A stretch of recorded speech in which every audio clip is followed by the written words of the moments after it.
People say life can change in a single second, but for Daniel Brooks, it changed in the moment he noticed a pair of tiny, hungry eyes fixed on his untouched dinner plate.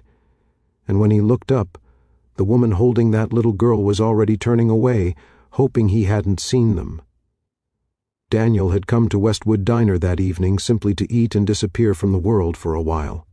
His life was routine, predictable, and lonely, ever since he lost his father. But fate had a way of placing the right people in front of him when he least expected it. He sat in his usual corner booth, scrolling through work emails, barely paying attention to the world around him. The waitress brought his meal-roasted chicken, mashed potatoes. Warm bread, his favorite comfort food.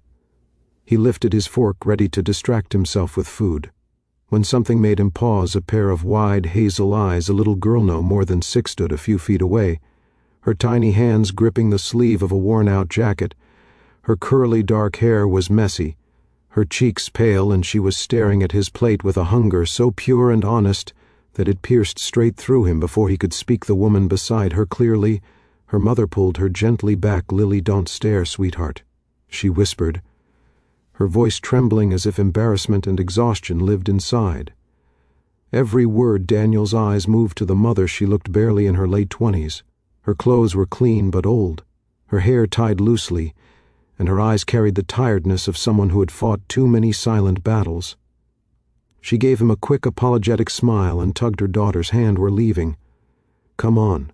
She clearly didn't want trouble, clearly didn't want sympathy, and clearly didn't want anyone to know.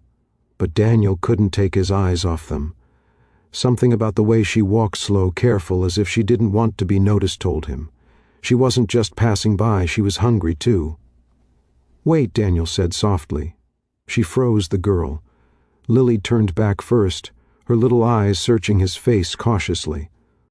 Hopefully the mother sighed and slowly faced him.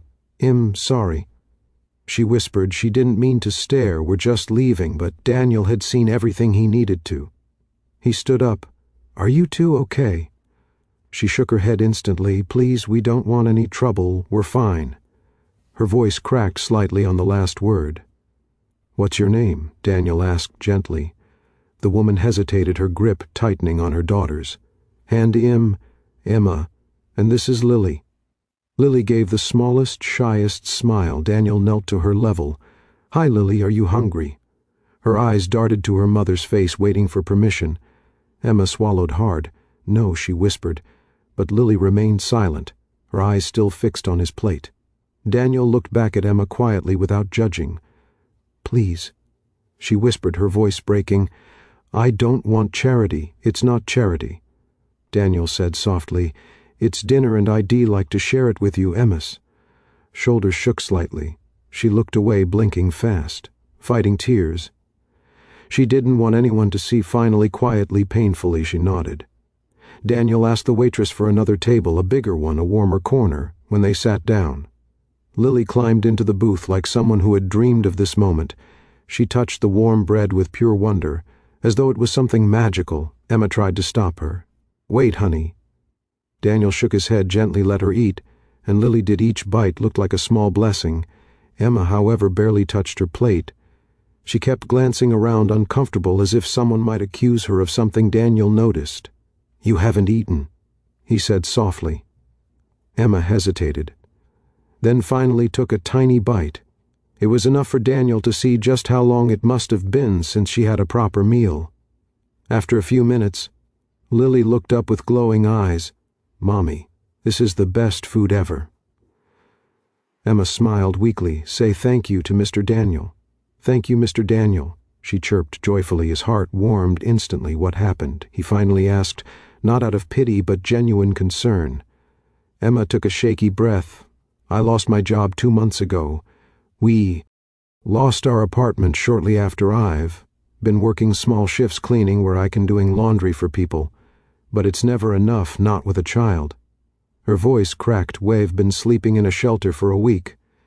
Daniel felt something inside him, tighten anger at the world.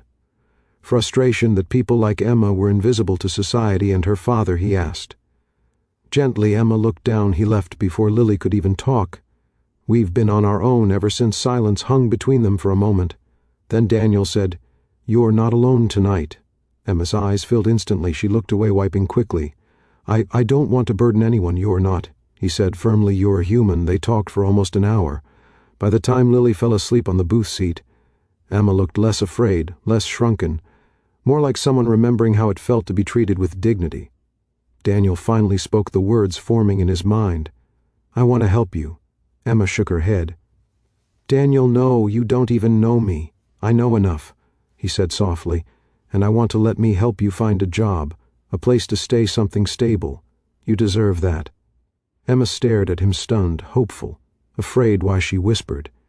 He looked at Lily sleeping peacefully, because no child deserves to go to sleep hungry, and no mother should feel Shez failing when Shez doing everything she can. Tears finally escaped Emma's eyes. "Thank you," she whispered. "I didn't think strangers like you existed anymore." Daniel smiled gently. "Maybe we were meant to cross paths today." Emma nodded slowly, her voice trembling. "I think maybe we were," when they walked out of the diner.